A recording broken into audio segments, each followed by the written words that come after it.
Gracias. Estaba pensando de hablar sobre el discipulado en esta mañana, la verdad. Y el tema que iba a tocar es admirador o seguidor. Pero, no sé, creo que el Señor me ha cambiado un poco el esquema, el asunto. Y estaba orando, ¿no?, para ver qué podía compartir con vosotros. Y bueno, vamos a hablar más bien de otro asunto. Ya que Manolo lo ha mencionado y también ha comentado Mario, y he visto un poco el sentir de este tema, ¿no? ¿Qué os sugiere esta imagen?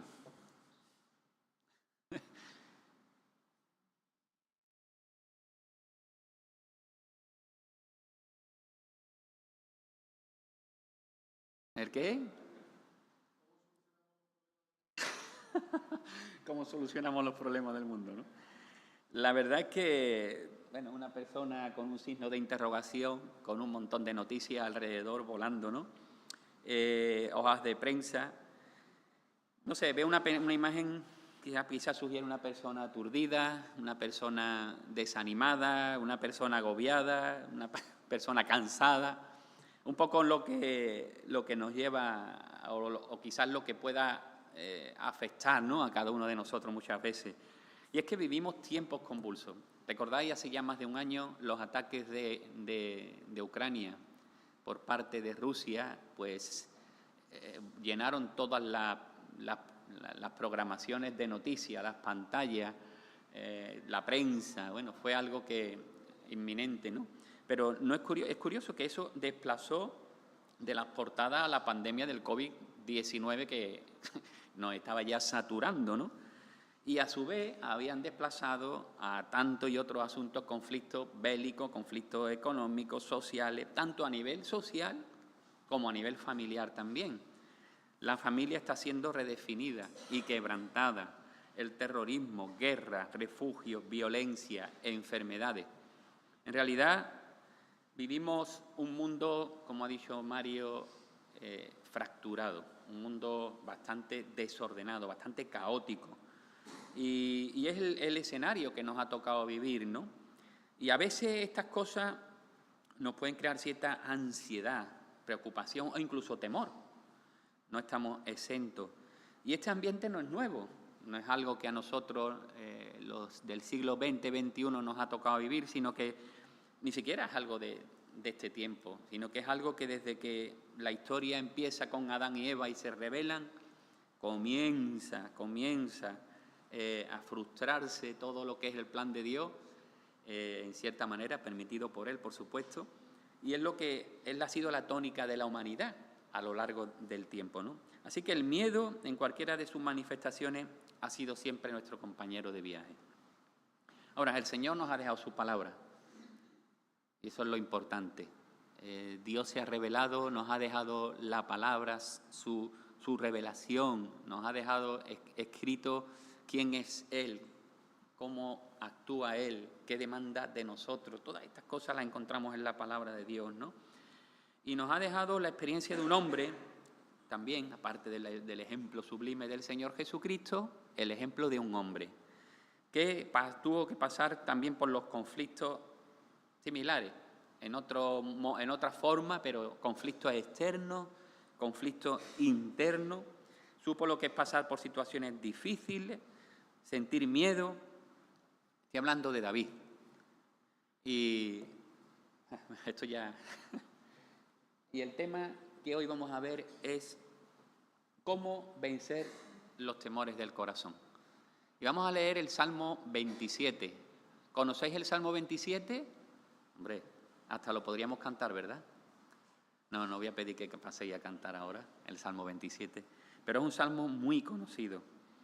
Es un salmo de David, trata de su experiencia, y vamos a ver ahí 3 aspectos que ayudaron a David a recorrer ese camino que va desde el temor a la paz. Quizás nos podamos sentir identificados, quizás no, pero espero que con esta reflexión podamos reorientarnos, tener algunas herramientas y con la experiencia de David podamos también nosotros aplicarla a nuestras vidas. Vamos a leer el Salmo 27.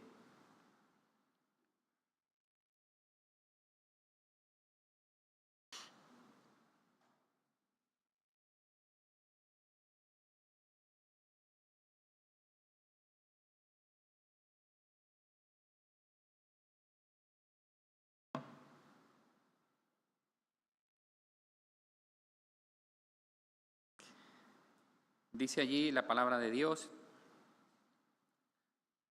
el Señor es mi luz y mi salvación. ¿De quién temeré? Jehová es la fortaleza de mi vida. ¿De quién he de atemorizarme?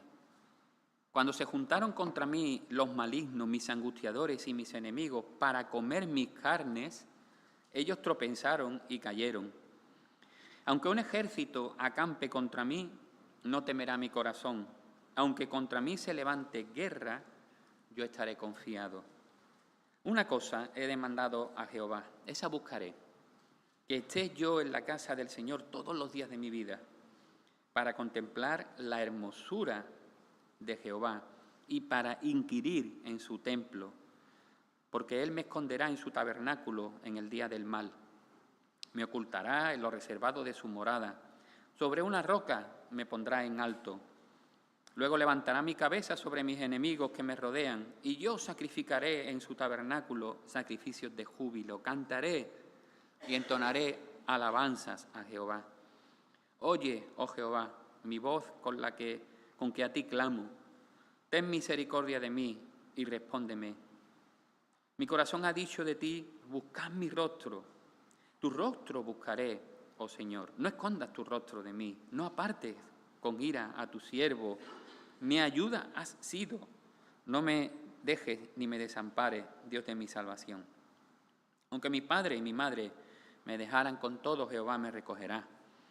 Enséñame, oh Jehová, tu camino, guíame por sendas de rectitud a causa de mis enemigos.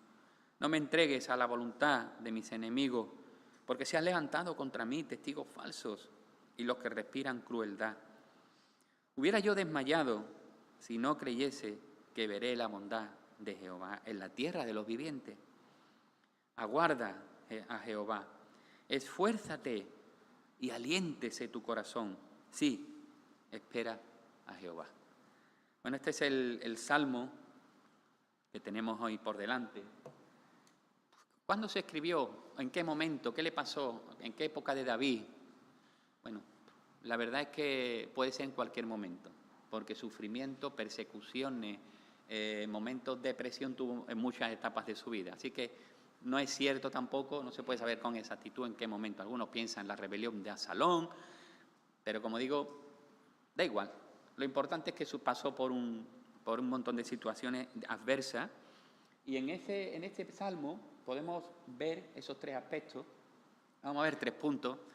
Recordando las verdades de Dios, versículo 1 al 6. Entonces, esos son los 3 pasos que podemos ver para ir desde el temor a la paz, ¿vale?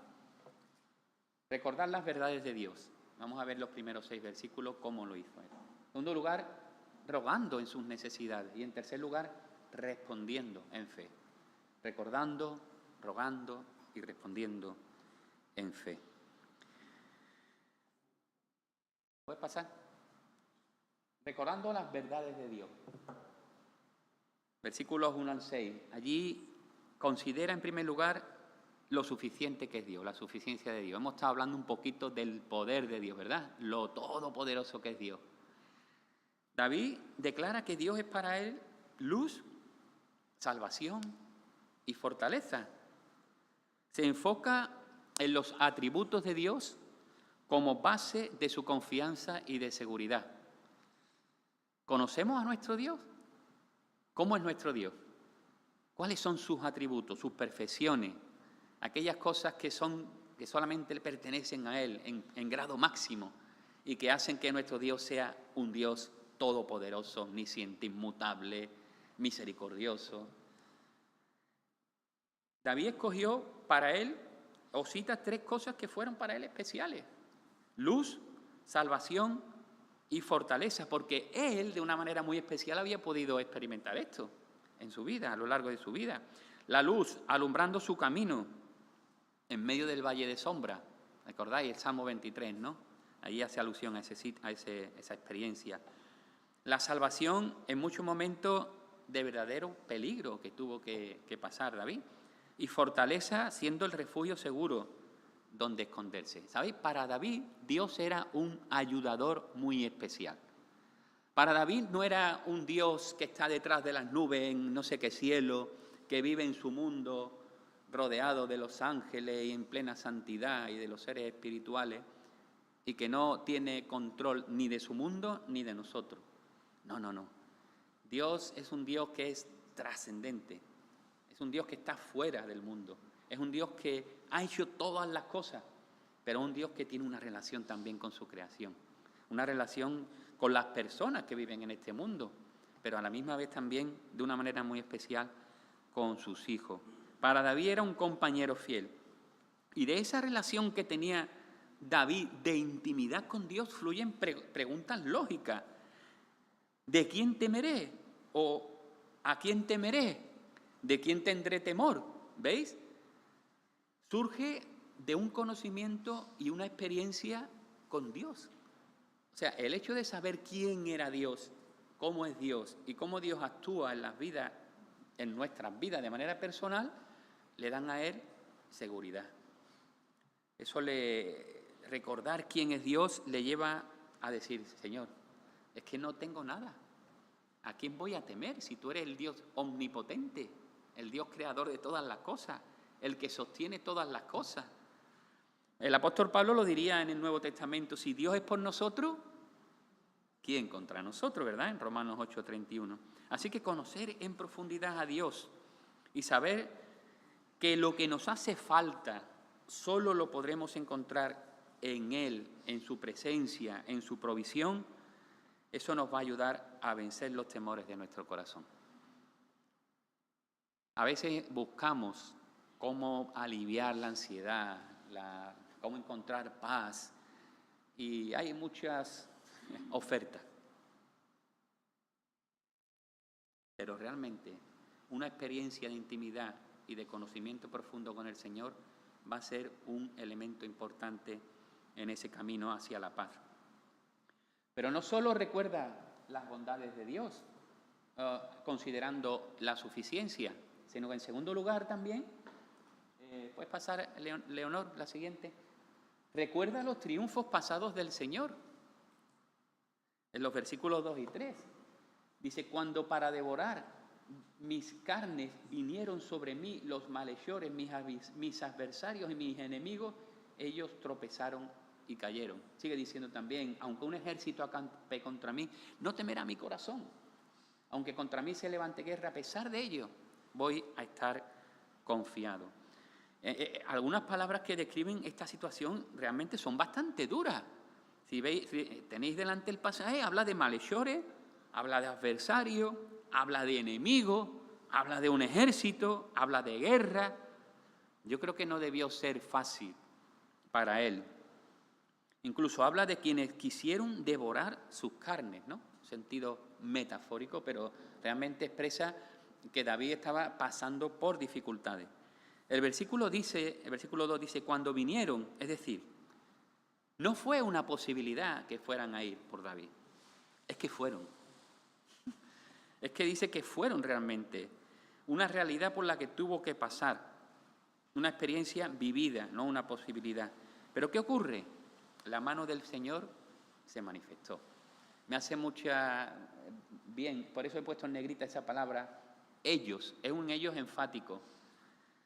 Cuando pasó de todas estas cosas, el Señor se manifestó. Ellos tropezaron y cayeron, no yo, ellos. Dios estaba actuando en defensa de David, guardando literalmente su vida.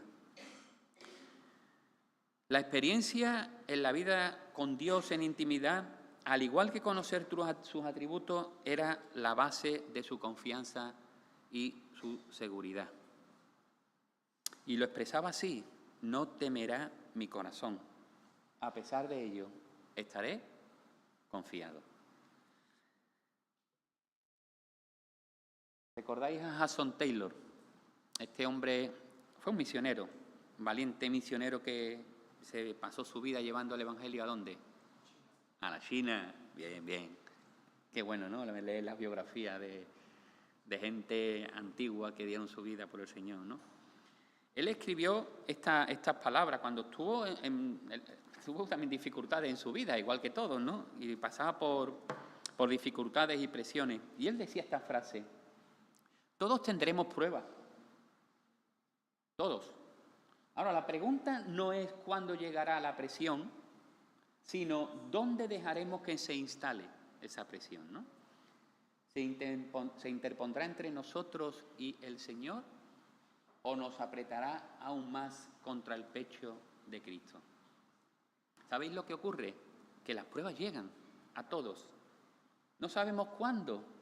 En algún momento de la vida, Dios trabaja con nosotros a través de las pruebas.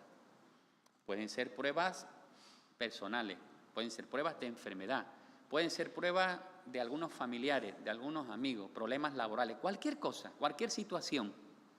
Pero Dios trabaja con nosotros a través de pruebas y nos van a llegar. Ahora, la cuestión es, cuando llegue esa prueba, ¿me va a apartar de Dios o me va a apretar más a Cristo? O sea, ¿me va a separar de Dios? ¿Se va a interponer esa prueba entre yo y el Señor? O, como dice él, nos apretará aún más contra el pecho de Cristo. Y es que muchos ceden ante la presión. Y sabéis, quizás porque no están conociendo a Dios en la intimidad. Y uno de los problemas que veo, y no es algo nuevo, y es algo que siempre ha pasado, es que conocemos muchas cosas de Dios. Quizás, a lo mejor no tanto, deberíamos conocer más cosas de Dios. Pero lo que no estamos experimentando de una manera profunda es una relación con el Señor. Tiempo de calidad con Dios. Tiempo de calidad con Dios.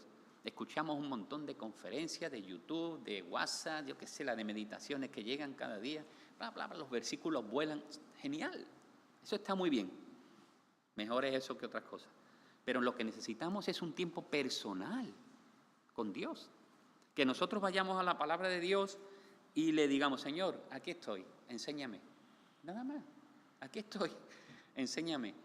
Y abres en la palabra y vas a ella y deja que el Espíritu Santo te hable. Un versículo, da igual, no tienes que leerte 10 capítulos, pero esa relación, tiempo de escuchar a Dios, de orar, de hablar con Él, pero más bien de escuchar y tener esos tiempos de calidad, eso nos van a ayudar. Eso es lo que buscaba David. Y mirad lo que dice en el siguiente versículo. Dale, Leonor. Una cosa he pedido al Señor, y esa buscaré. Que habite yo en la casa del Señor todos los días de mi vida. ¿Para qué? Para contemplar la hermosura del Señor y para meditar en su templo. Cuando nos encontramos en una situación difícil, hacemos normalmente todo lo que está en nuestra mano para salir de ella. Nos movemos, nos movilizamos, nos ponemos en marcha. En parte es natural, es lógico.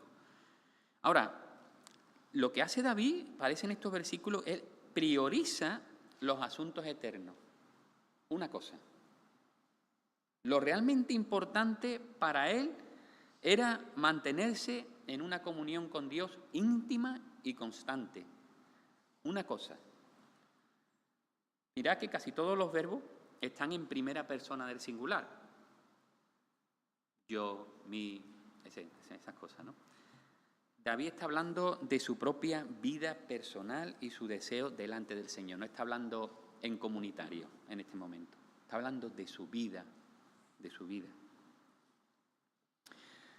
Con todo, la seguridad de los buenos creyentes no está en el templo del Señor. Buscar la hermosura del Señor y meditar en su templo. No está, como digo, la seguridad en el templo. En aquel momento era importante el templo. Era muy céntrico para el pueblo de Israel. El templo era el lugar donde se encontraban con Dios. Era el momento histórico y cultural. Era así. Dios se manifestaba en el templo y los judíos, para ellos el templo es central, ¿no? Pero aquí lo importante no está tanto en el templo del Señor, tampoco en seguir una serie de ritos, de reglamentaciones, sino en el Señor del templo, como digo, en una constante comunión con Él, contemplando su hermosura. Él. Muchas veces nos preocupamos de buscar, de hacer. Parece que estamos más cerca del Señor cuando estamos haciendo cosas para el Señor, pero eso es un fallo. Podemos caer en religiosidad. Lo importante es el Señor y el ser antes que el hacer. Así que lo primero es que Dios, o sea, David está en este proceso de pasar del temor a la paz. Primer paso, recordar las verdades de Dios. Recuerda quién es Dios, recuerda lo que ha hecho Dios y busca la comunión con Dios. Segunda cosa, y eso es importante, antes de pasar a la siguiente cosa, mirad, y el resultado. Y en su tienda, entonces, ofreceré sacrificio con voces de júbilo, cantaré alabanzas al Señor. Es interesante, ¿no? De esa comunión íntima con el Señor le lleva a adorar. No puede ser de otra manera. La adoración es el resultado de admirar, de contemplar, de quedarse alucinado con la hermosura del Señor. Y en su tienda ofreceré sacrificios con voces de júbilo, cantaré, alabanza. Es lo que hacemos, ¿no? Nosotros venimos aquí, cantamos alabanza, cantamos adoración, expresamos gratitud porque recordamos quién es Dios y lo que ha hecho por nosotros. Y Dios se ha encargado de que siempre haya recordatorios que nos lleven a pensar en Él, con lo que ha hecho por nosotros, ¿verdad? Este es uno para nosotros en nuestro tiempo. Tomar el pan y el vino nos recuerda la obra sublime, la culminación de todo en Cristo. Bueno, tenemos que intentar buscar con prioridad los intereses de Dios, aún en medio de las pruebas. Y no centrarnos solamente en pedirle soluciones para nuestros problemas, ¿verdad? También es parte, pero buscar a Dios en medio de los momentos difíciles. Ahora sí, vamos a la segunda cosa.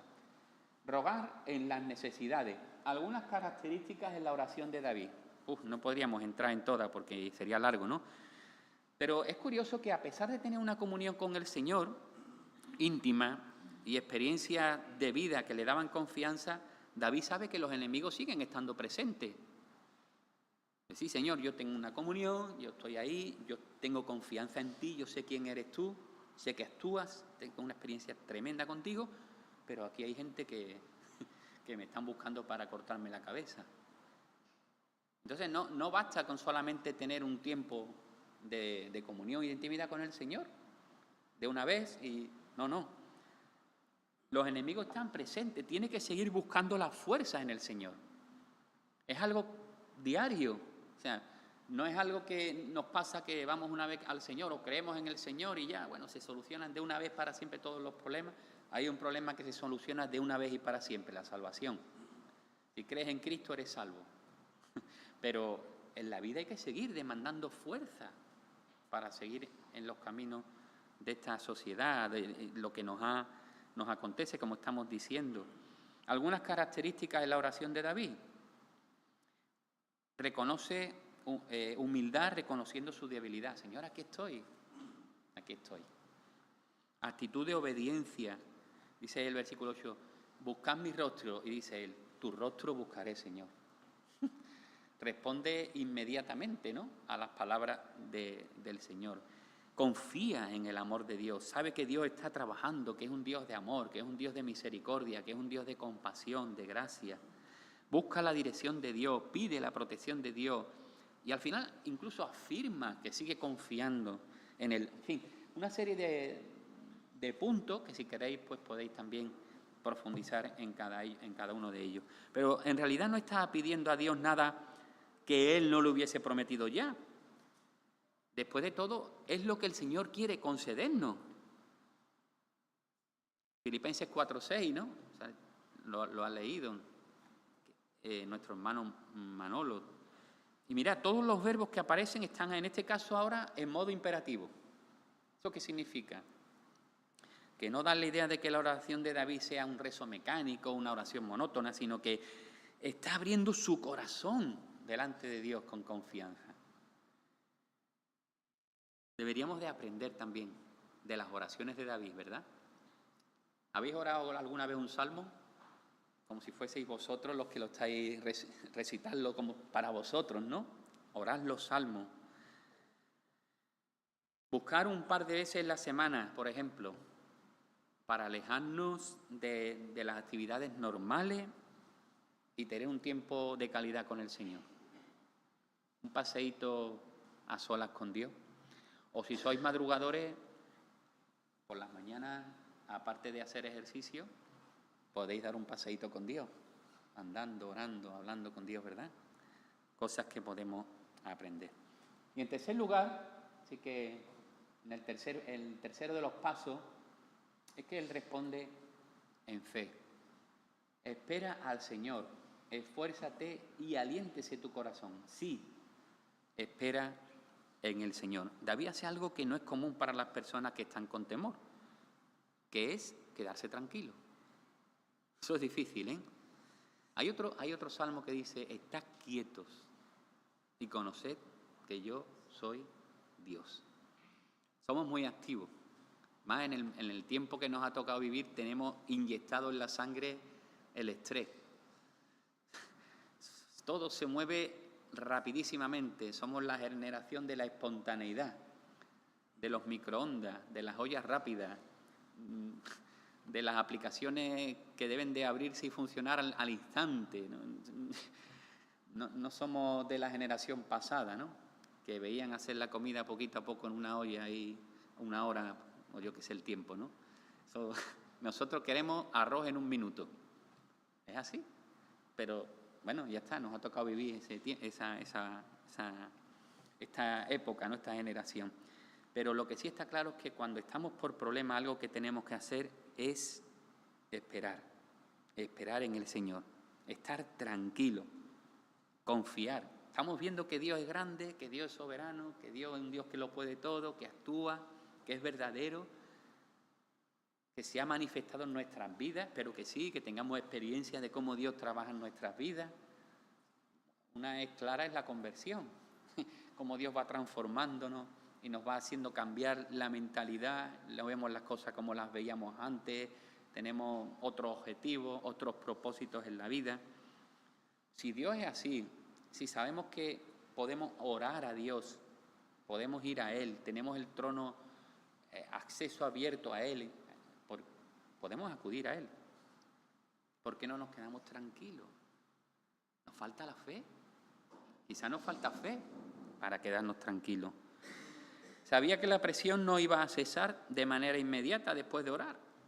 Eso lo sabía David, que no iba a terminar la oración. Ya está, se acabaron los problemas, las dificultades, ¿no? Eso es lo que quisiéramos muchas veces, ¿verdad? Salir del despacho y decir, se acabaron todos los problemas. Pero no, sigue habiendo situaciones difíciles, estresantes, jefes que hay que aguantar, compañeros, nosotros mismos, nos tenemos que aguantar nosotros. Nosotros también somos pruebas para los demás que nos tienen que aguantar. Es la vida, sobre todo las relaciones, ¿verdad? Él sabía que el molino de Dios muele despacio. Así que él se pide a sí mismo tranquilidad y buscar el descanso en Dios en lugar de esforzarse por sus propios medios.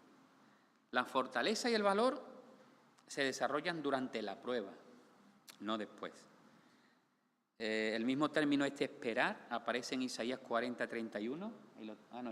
Isaías 40:31 dice, pero los que esperan en el Señor renovarán sus fuerzas.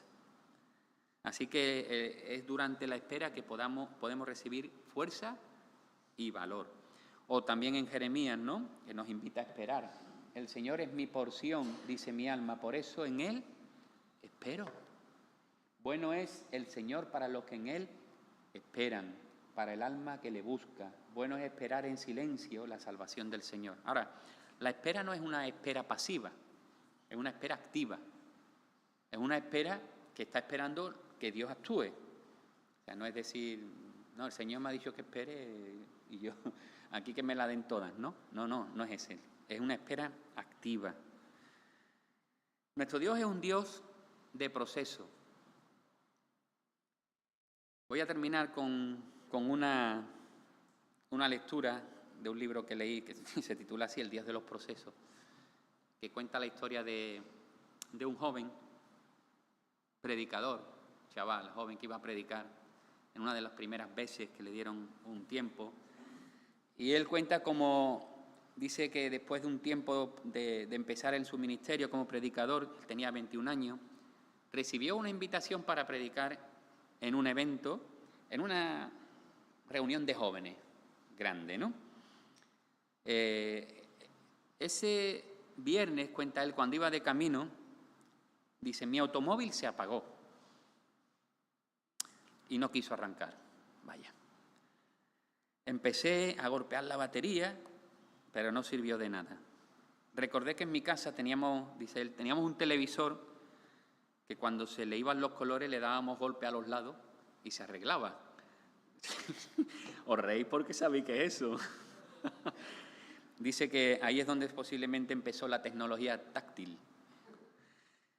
Así que empecé a darle con fuerza a lo que hoy yo creía que era el motor de arranque, pero nada, no arrancó. Dice, enseguida me llené de fe y dije, voy a orar por este vehículo y Dios hará que arranque. Antes de continuar, permitidme que os pregunte, ¿creéis en el Dios de los milagros? Sí, bueno, muy bien. Espero que sí. Continúa y dice, me paré frente al automóvil, lo señalé con mi dedo índice e hice una oración que nunca he olvidado. Oye, automóvil, lo que te voy a decir. Voy a predicar en un momento y quiero hablar del Dios de los milagros. Así que necesito un testimonio fresco y reciente. Por lo tanto, te ordeno en el nombre de Jesús que arranques ahora. Pasaron unos segundos y puse mi fe en práctica. Entré al vehículo y le di nuevamente al contacto. ¿Creí en el Dios de los milagros? Le di a la llave y a la primera vez no arrancó. Le di por segunda y por tercera vez y nada. ¿Estará fallando la fe? Espero que no. Lo intenté por quinta vez y no arrancó. Por sexta vez y tampoco. Pero a la séptima vez, en número perfecto, justo cuando le di al contacto, mi automóvil tampoco arrancó. Octava, novena, en fin, que no funcionaba. No había manera.